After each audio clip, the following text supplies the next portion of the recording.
Aminat Bello clutched the handle of her battered suitcase, her eyes scanning the vast gates of Odogunle Royal Academy.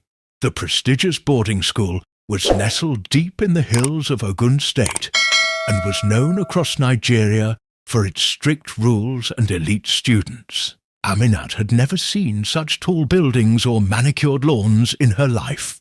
Her scholarship, earned through pure brilliance, was the key to a future she never thought possible. But it came at a cost. Her past was a tightly locked box, and she had sworn never to open it again. As she stepped through the main gates, whispers followed her. Her second-hand shoes and simple Ankara dress clashed with the designer uniforms and iPhones of the other girls. Still, she walked with her head held high, guided by the matron to her assigned dormitory. Room 14B was small but clean. Her bunkmate, a bubbly girl named Ifeoma, welcomed her with curious eyes. "You must be the scholarship girl," she said with a mix of awe and pity. Aminat smiled politely and nodded, hiding her nerves. Ifeoma didn't need to know her truth. No one did. Especially not the headmaster's arrogant son, Toby Olayemi, whose name echoed through the school halls like royalty. The last thing she wanted was attention. But fate had already begun to pull the strings. Toby Olayemi entered the assembly hall like he owned it. And in many ways, he did. The son of Headmaster Olayemi, he had charm, money, and the arrogance of someone who knew the rules didn't apply to him. His sneakers, though forbidden by the dress code, remained untouched by authority. Students either feared him, worshipped him, or both. As the prefects ushered latecomers into place, Toby slouched casually in the front row, whispering jokes to his friends while teachers pretended not to notice. From the far corner of the hall, Aminat studied him. Toby was everything she wasn't: loud, confident, popular. Yet she noticed something odd in his eyes, something masked behind his bravado. Maybe it was loneliness, or maybe she was imagining things. She looked away quickly when he turned in her direction, heart pounding. He didn't see her. She was invisible in this place, and for now, that was a good thing. The third week of term brought unexpected news. Aminat was summoned to the staff office after lunch. Her palms sweated as she walked through the hushed corridors. She hadn't done anything wrong, had she? But instead of punishment, she was given an assignment: to tutor a student who was falling behind in literature. The name on the file made her throat tighten: Toby Olayemi. "His father wants him to pass this term," said the vice principal, "and you're the best literature student we have. Make it work." Refusal wasn't an option. As she left the office, her legs trembled. Teaching Toby wasn't the problem. Being near him was. If he ever found out who she truly was, the delicate life she'd built could shatter like glass. She had to stay strong and invisible. The first tutoring session was in the school library. Aminat arrived early, books spread neatly on the table. Toby showed up 15 minutes late, earbuds in, looking irritated. "So you're the genius girl," he muttered, slumping into a chair. "Let's get this over with." Aminat kept her voice calm. "We'll start with Chinua Achebe's Things Fall Apart." Toby rolled his eyes. "I've read it. Boring stuff." But as the session continued, she saw flashes of curiosity beneath his smugness. He asked questions, sharp ones. He knew more than he let on. Maybe he wasn't dumb, just distracted. Still, he challenged her at every turn, pushing her buttons, testing her patience. When the bell rang, he stood without a word and left. Aminat sat alone, her notebook open and heart beating fast. Something about Toby was dangerous, but there was also something human. Rain poured over the campus like a curtain, soaking uniforms and dampening spirits. Aminat was walking back to the dorm when she heard shouting near the dormitory shed. She paused, ears pricking up. It was Toby. He was yelling into his phone, voice raw. "I told you to stop calling me," he barked. "She's dead, okay? Just let her go." Then silence. Then a low sob. He didn't see her watching from behind the pillar. When he disappeared into the mist, Aminat stayed frozen, her mind racing. Who was he talking about? And why did her heart ache at the sound of his pain? Aminat wasn't the only one carrying secrets.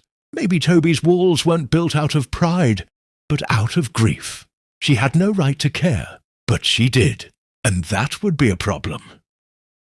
Later that week, while returning a stack of library books, Aminat noticed something odd.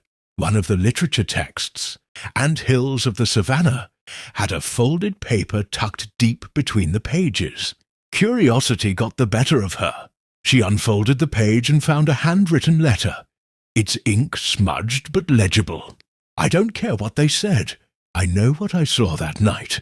If you keep pretending it didn't happen, it'll eat you alive." Jay! Her heart stopped. Who was the letter meant for? And what night was being referenced? She checked the book's borrowing card. The last person who had signed it was Toby Olayemi. That couldn't be a coincidence. Aminat slipped the letter into her pocket, her mind racing. She knew she should return it or ignore it. But something told her it was a piece of a puzzle bigger than both of them. She just didn't know what the full picture looked like yet. The next tutoring session was different. Toby seemed quieter, distracted even. He didn't argue over every line of Soyinka's plays. He just stared at his notes, occasionally stealing glances at her. Aminat felt it too. Something between them had shifted. "I'm not stupid, you know," he said suddenly. "I just don't care." She tilted her head. "Why don't you?" He paused, fingers tightening around his pen. "Because when everything around you falls apart, school feels like a joke." That night, as Aminat reviewed her notes in the dorm, she heard Ifeoma and two other girls gossiping. "They say the new girl is getting close to Toby," one whispered. "She must be doing something behind closed doors." Aminat's stomach twisted. In a school like this, reputation was everything. Lies spread like wildfire, and she had no water to put them out. Worse still, if anyone started digging into her past, the life she was trying to escape might return to ruin her. Aminat didn't want to care, but the letter haunted her. That night, while students snuck noodles into the hostel kitchen and giggled under bedsheets, she sat under the dim dorm window, rereading it again and again. Who was Jay? What had they witnessed? Her instinct screamed to forget it, but her heart refused. Something in Toby's outburst that rainy day matched the tone of this note.